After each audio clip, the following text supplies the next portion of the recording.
Hola, soy Alaska y bienvenidos a un nuevo vlog en el canal. Ok, me vuelvo a quitar los auriculares porque quería hacer la introducción bonita.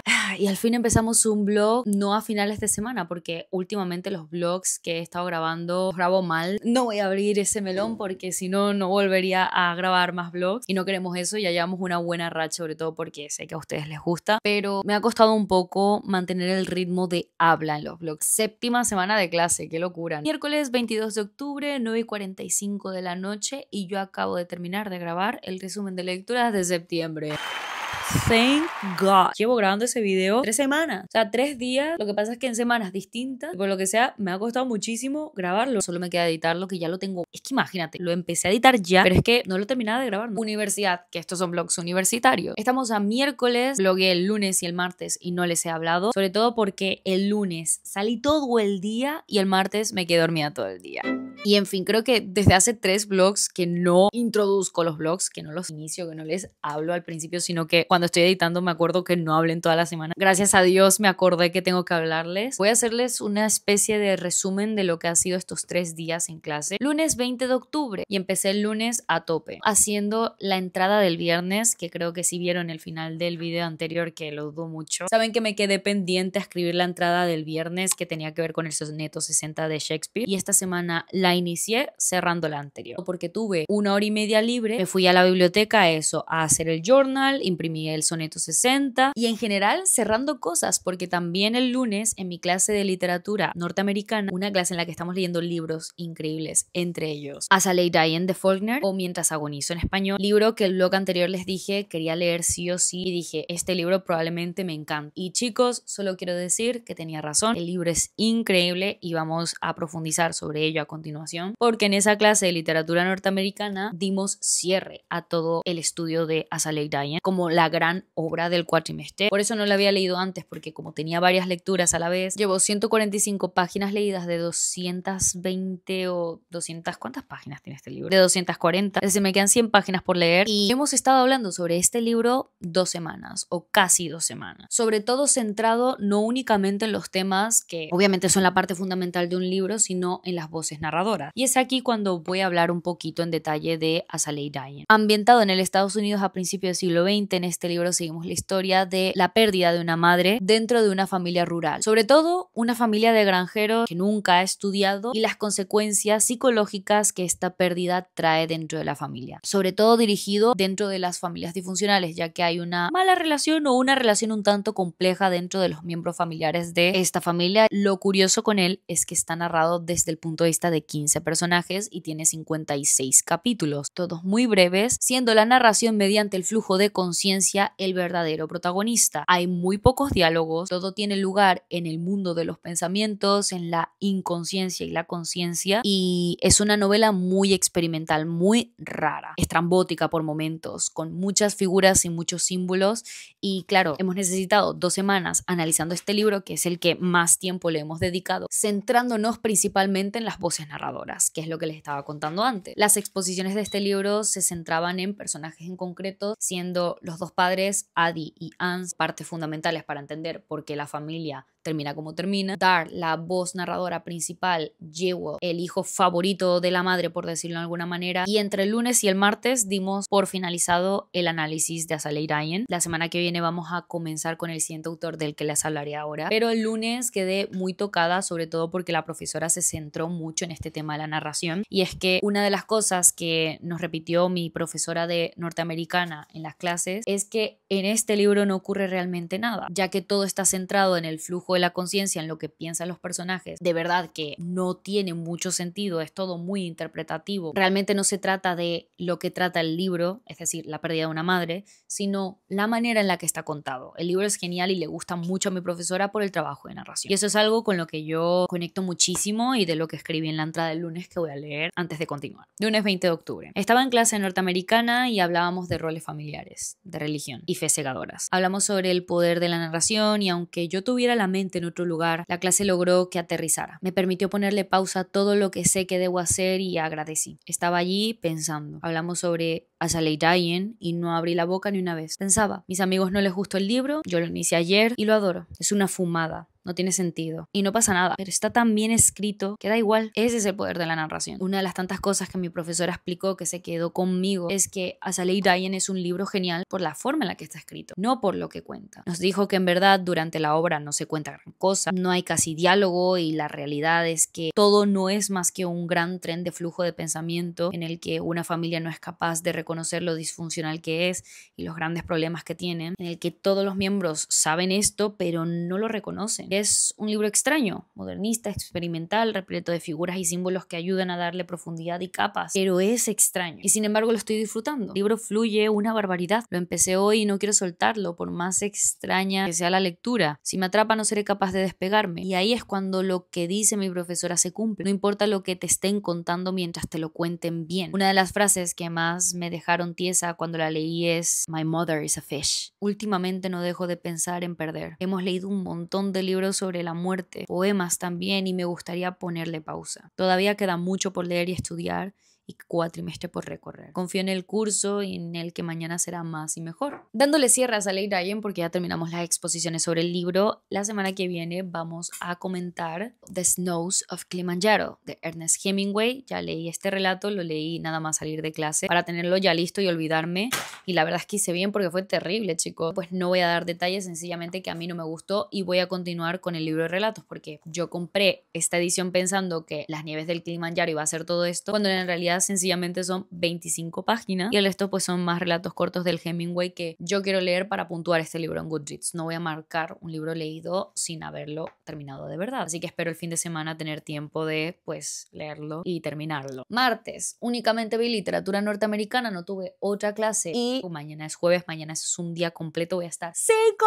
horas estudiando literatura del Renacimiento porque eso es otra cosa que voy a contar, pero mi profesora de lingüística aplicada se fue de vacaciones, se fue de viaje, se fue de Erasmus, se fue de VIP con algunos alumnos que se fueron de viaje con ella y no tenemos clase con ella. Entonces, claro, el jueves y el viernes tenemos Renacimiento y lingüística aplicada, así que hablamos con el profesor de Renacimiento, les pedimos por favor que si podíamos juntar todas las clases del jueves y el viernes, es decir, el jueves tenemos 1 hora y media y prácticas y el viernes 1 hora y media y él nos dijo que sin problema, que él no tiene problema en darnos 5 horas seguidas de clase siempre y cuando aguantemos y mañana va a ser un día completico de clase únicamente de Shakespeare, chicos, y el viernes no tengo clase. También todo este tema del TFG que ya medio adresié en el blog anterior, pero ya me dieron mi profesora de TFG y sé de qué debería centrarlo, así que pues tengo que aterrizar muchas ideas, recopilar investigaciones que he hecho de manera dispersa. Aparte tengo una exposición el lunes que viene, así que me gustaría practicar con mi compañero de exposición que subo, así que el viernes pues va a ser mi día de aprovechar el tiempo y entonces eso. Hoy no tuve clase, mi profesor canceló la clase de lingüística que teníamos, así que no fui a la universidad. Almorcé con mis amigos Andrea, Hugo y Pedro, estuvo súper bien, fue un día tranquilito, por lo tanto pues quería empezar una nueva lectura, sobre todo teniendo en cuenta que el profesor nos mandó al menos empezar Hamlet de Shakespeare y chicos, ya yo había leído Hamlet con 16 años, no me encantó por aquella época y acabo de leer 2 escenas, o sea, súper poco, 25 páginas creo, y he apuntado muchas cosas, pero mis pensamientos principales serían que no entiendo nada. Hay un lenguaje muy rimbombante, específico y antiguo, típico de Shakespeare. Me recuerda mucho a mi experiencia con los sonetos. Solo queda pues ir a la clase mañana y que el profesor nos aterrice. Son las 10 de la noche ya, así que mañana más y mejor.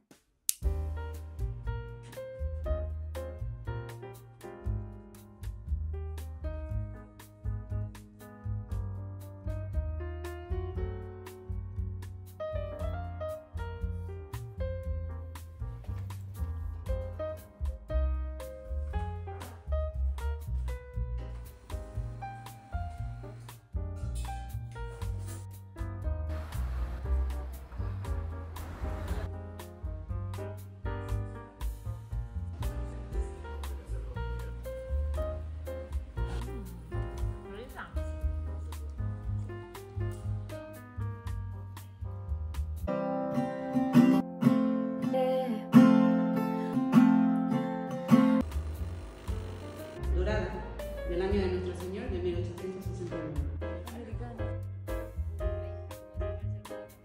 Vamos a comer un ratito.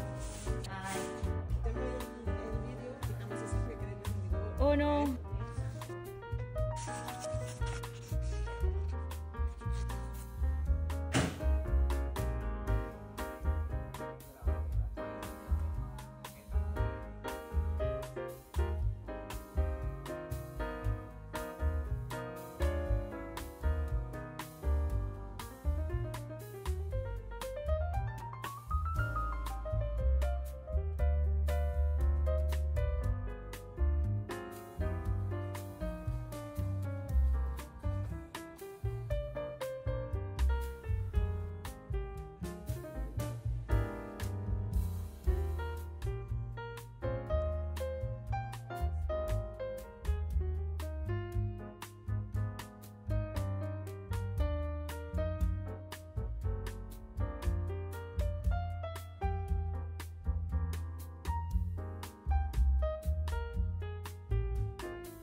Oli, no he hablado en todo lo que llevamos de semana de vlog, así que voy a leerles lo que he escrito en el journal académico e ir comentando un poco la semana. Ok, esta semana empezó el lunes 27 de octubre, hoy es sábado 1 de noviembre, estoy editando el vlog para hoy. La última vez que nos vimos creo que hablamos de Hamlet, porque finalmente lo comenzamos en mi clase de Renacimiento y esta semana hemos continuado leyéndole. Es que estaba leyendo las últimas entradas que hice y sí, hablé de Renacimiento, porque yo siempre comento en el journal las cosas que veo en la carrera y los lunes y los martes veo Norteamericana y los jueves y los viernes veo Renacimiento, así que entiendo que las últimas entradas fueran de Shakespeare y estas son dos entradas que no leí en el blog anterior porque las escribí el domingo. Son entradas que tienen que ver con un acontecimiento muy bonito que me ocurrió la semana pasada y es que me encontré un periódico. No era un periódico como tal, sino como una especie de emulación de periódico, ya que la editorial Blackie Books inició este nuevo proyecto de sacar un periódico al mes. En él se encuentran relatos cortos de lo que está ocurriendo justo ahora en el mundo. Hay varios relatos en otros idiomas, en catalán, en italiano, otros que narran la manera en la que alguien cocina el desayuno o un abuelito que sale a caminar todas las mañanas. Era de esos papeles de promoción que te puedes llevar gratis e hice journaling con él. Agarré dos, uno para guardarlo y coleccionarlo y otro para hacer journaling, aunque esto no sea muy académico, se los voy a leer igual. Notas de un fin de semana lento. Tuve que ir a la librería y me encontré un periódico. Sentí una profunda nostalgia por lo analógico, lo físico y lo de antes. Recordé las mañanas frías con el café hirviendo en una humeante taza entre las manos de mi padre, en el inminente olor de la tinta nueva, del papel endeble, olor a periódico. Hacía años que no lo sentía y el sábado lo sentí entre mis manos. Lo veía extraño. El periódico siempre fue propiedad de mi padre, así que me llevé dos, uno para coleccionarlo intacto y otra para ti. Pegaré algunas cosas que me encantaron y quiero que las tengas contigo. Espero no te moleste la interrupción. Y algunos dibujitos. Ahora sí, journal académico. La primera entrada que puse son las letras de la canción Bless the Telephone, muy bella, la recomiendo un montón. Y ya luego el lunes 27 de octubre me metí de lleno a hablar de Hemingway. Porque en mi clase de literatura norteamericana acabamos de empezar Las nieves del Kilimanjaro. Les leo lo que escribí. Hemingway por todas partes. Estuve leyendo el domingo Las nieves del Kilimanjaro y me sentía en una guerra civil. Mi yo racional y mi yo fanática. Gustarte la literatura es un poco así. Encontrarte con batallas entre lo que sabes que es bueno y lo que sabes que no lo es. Pero te gusta aún así. Con Hemingway me pasó algo parecido. El señor escribe increíble, pero lo que cuenta es tan problemático que asquea. Lo que no me explico es por qué siento o me sucede esto con él en concreto, cuando la mayoría de los libros que leo y me encantan son de esta índole, explícitos, terribles. Tal vez sea por la manera degradante en la que habla sobre las mujeres o lo desagradable de la voz narradora. No lo tengo claro. Solo que el libro es brutal. Crea imágenes visuales, no solo detalladas y ya, sino que se trata de algo poético, algo onírico. Es brillante. En clase norteamericana, mi profesora nos habló de los símbolos y las cuestiones que Hemingway intenta retratar durante el primer relato. Tal vez que fuera de rápida lectura ayudó que fluyera. El punto es que me dio rabia. Me hizo sentir algo que hacía tiempo la literatura no me hacía sentir. Oposición. Mañana más y mejor. Si ven mis videos breves, saben lo que pienso en profundidad de las nieves del Kilimanjaro y por qué sentía esta gran oposición. Mi profesora era un poco como yo, dio la sensación en clase de que tampoco estaba muy de acuerdo con muchas cosas de las que escribe Hemingway, pero llamó mucho mi atención el que no me gustara tanto, como podría gustarme otros libros que son incluso peores o mucho más explícitos que Las nieves del Kilimanjaro, pero por lo que sea ese libro se me cruzó y como persona objetiva que soy no puedo evitar reconocer lo grande que es. Provecho.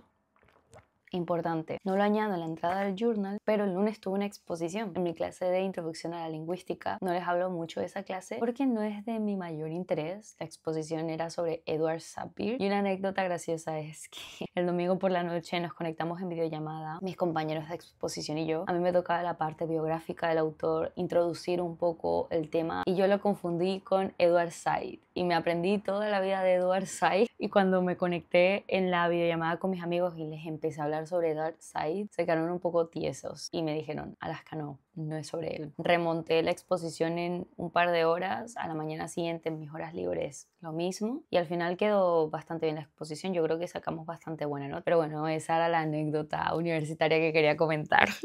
Luego me acuerdo que puse otra letra de otra canción que no se me dio mucho por la música esta semana, pero puse Rises the Moon y ya luego seguí hablando de Hemingway el martes. Se los voy a leer, ¿ok? Martes 28 de octubre. Hablamos sobre la fuerza porque las chicas que les tocaba exponer hablaron sobre Ellen, la figura femenina de las nieves del Kilimanjaro. Y no dejaba de pensar en la voluntad. Hacer requiere fuerza.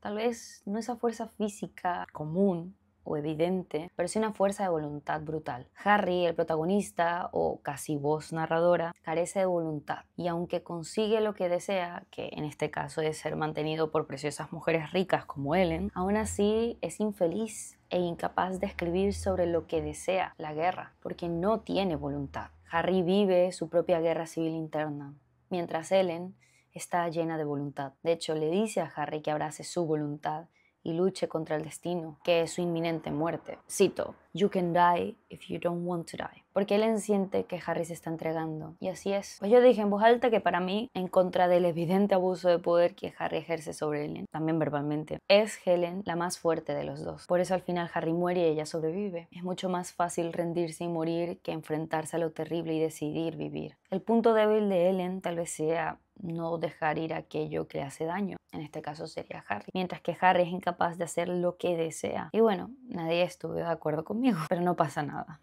Mañana más y mejor, me encanta. Expusieron dos personas y una de las exposiciones se quedó especialmente conmigo por eso, porque hablaban de Helen. Y la cita que pongo en el journal, "You can die if you don't want to die", la puse sobre todo y escribí sobre la fuerza de voluntad, porque a mí Ellen me recuerda mucho a un poema de Dylan Thomas que leímos en primero de carrera que se llama "Do not go gentle in that good night". De hecho, al final de la clase me acerqué a mi profesora para hablar al respecto porque me era muy llamativo. Hemingway es una persona repleto de literatura, apasionado por la literatura, movido por la literatura. Y en el mismo Snows of Kilimanjaro hace referencia a Orgullo y Prejuicio, a Dylan Thomas y a muchos otros recursos y grandes obras literarias de las que probablemente no me di cuenta. E investigué un montón para ver si había alguien que hiciera conteo de eso, que señalase todas las grandes referencias literarias que hay en ese relato corto, en esa recopilación de relatos cortos brillante, y no hay nada. Y por eso quise hablar sobre eso en la entrada, porque a mí Helen me recordó tanto a Dylan Thomas al no te vayas sin luchar en la bonita noche. Lo frustrante de todo esto es que nadie estuvo de acuerdo conmigo. Todos piensan que la persona fuerte en la dinámica de Harry y Ellen es Harry, pero yo estoy segura que Harry estaría de acuerdo conmigo en que él de hecho es el más débil de los dos.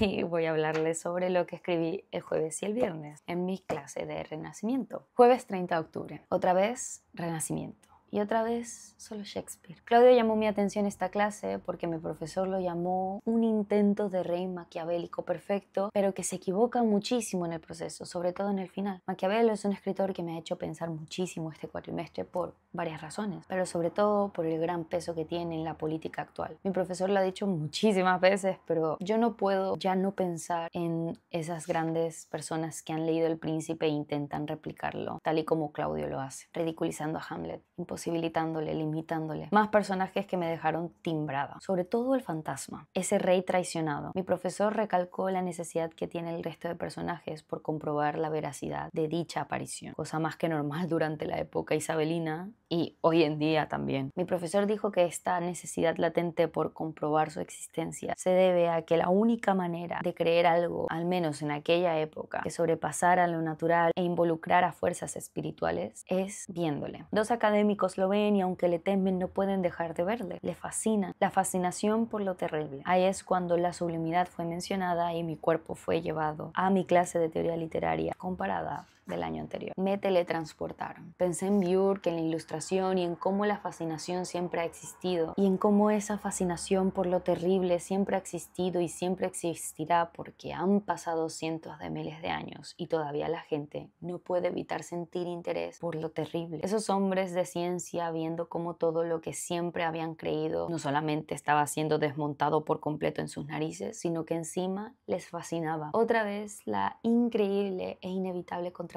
que tanto amo. Hoy fue un buen día, mañana más y mejor. Lo que me gusta de esta entrada es que hago mención de dos cosas fundamentales, una de este curso y otra del curso anterior. La primera es Maquiavelo. El Príncipe de Maquiavelo, aunque ustedes hayan visto en Goodreads que no lo he marcado como leído, varios de sus fragmentos y capítulos fueron analizados en clase y me dejaron desarmada. Aparte por lo que les digo de la política actual y todo esto, sino porque me ha tocado bastante en lo personal este año. Y luego, por supuesto, que mencioné a Björk, porque la sublimidad fue textualmente mencionada en mi clase de Renacimiento. Y ya saben que a mí la sublimidad es algo que me mueve todo el cuerpo, del que constantemente estoy pensando y del que no puedo dejar de pensar, porque es como lo pongo en el journal. Todo el mundo se ha visto fascinado por lo terrible y seguirán viéndose fascinados por lo terrible, lo cual es brutal. Lo que dice Björk en su literatura, al menos en la teoría de la sublimidad y la belleza, es que la literatura solo puede llegar a ser sublime si te hace sentir cosas físicas, si tú en tu cuerpo te sientes afectado por la literatura. El típico pelos de punta, el corazón acelerado. Y claro, Björk decía que la única manera de conseguir esto es a través de lo terrible, es decir, de que el lector lea imágenes o situaciones, incluso pensamientos horrendos. Esa fascinación solo es capaz de conseguirla lo terrible. Y claro, es muy contradictorio, porque ¿cómo puede ser que la sublimidad, aquello que se acerca a lo idílico, se consiga a través de lo doloroso, de lo asqueroso, de lo terrible, de lo horrendo? Pues eso decía Björk y yo lo creo. Solo la gran literatura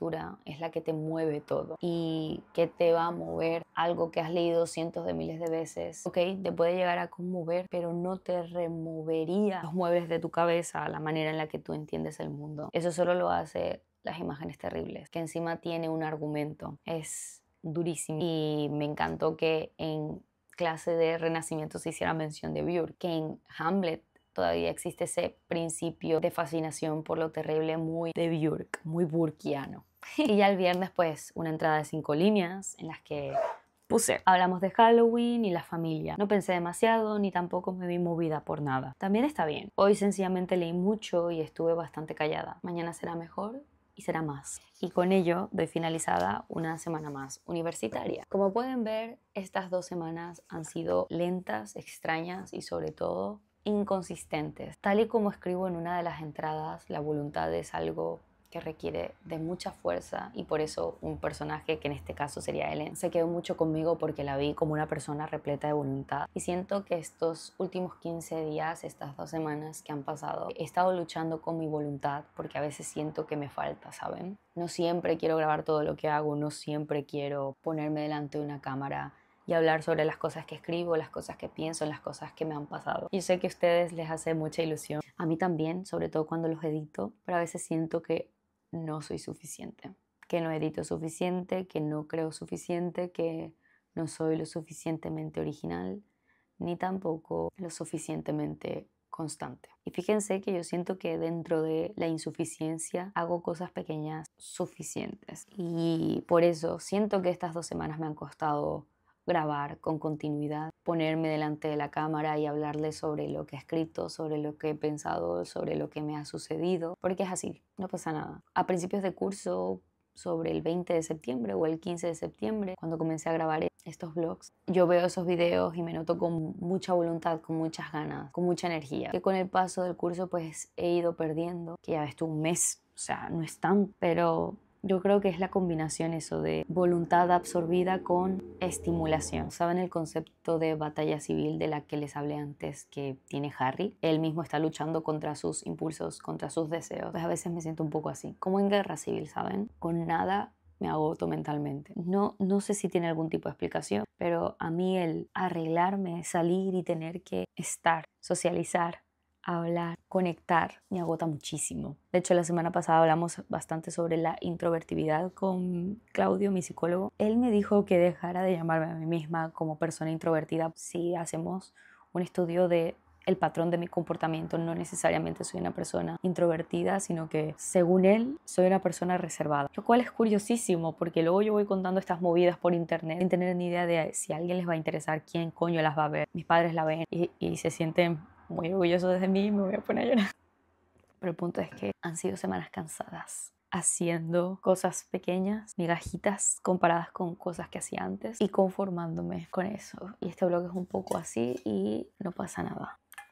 Un poco emocional al final, perdónenme. De las 10 de la mañana del sábado 1 de noviembre yo doy por finalizado este blog académico, con la esperanza de que el lunes 3 de noviembre empiece con mucha más voluntad, muchas más ganas y mucha más calma. Así por lo que sea les caigo bien, pueden ir a seguirme a todas mis redes sociales, las tienen abajo, sobre todo Instagram y Goodreads para hablar sobre literatura. Hoy es 1 de noviembre, por lo tanto ya tendría que ponerme a grabar el resumen de lecturas del mes de octubre porque leí muchos libros. Y pues nada, espero que les haya gustado este blog académico y nos vemos la semana que viene con más movidas mías sobre la universidad y de mi vida. ¿Por qué no? ¡Adiós!